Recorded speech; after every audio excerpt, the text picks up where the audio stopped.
So as we await Supreme Court decisions coming out in the next couple of days, there's a lot of cases they haven't got to. But today there was a win for the Biden administration that actually involved the Trump-era tax code.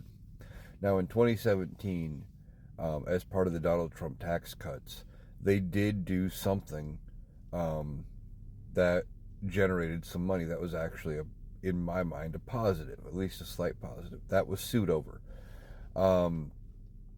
They implemented basically a wealth tax, and they were charging people on the unrealized gains, which means money they never actually saw, for overseas investment. Basically, if they invested in a foreign company and never took a dime back out, but that money grew in value, they got charged a one-time penalty. And there were year limits and things like that, but they got sued over that.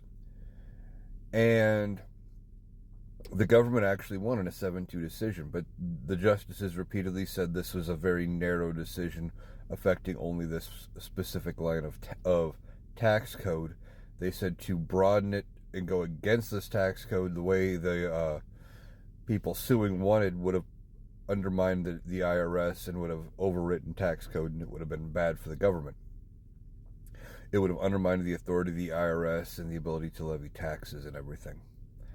But it's a good thing for Joe Biden. This actually is going to be a big win for Joe Biden because it now stands as part of one of the things Joe Biden wants to do with his tax plan is to tax wealthy people, including on money they haven't actually earned yet, which would be something like what they call unrealized gains, which would be you put $100 million into this company or whatever the number is, and now it's worth $1 billion, but you haven't pulled your money back out, or on paper you haven't made money because you kept investing it into the company.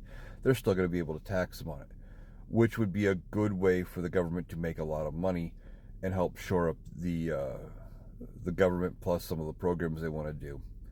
So it's a win for Joe Biden in this case from the Supreme Court, and we keep waiting for more decisions. I'll let you know as I hear more.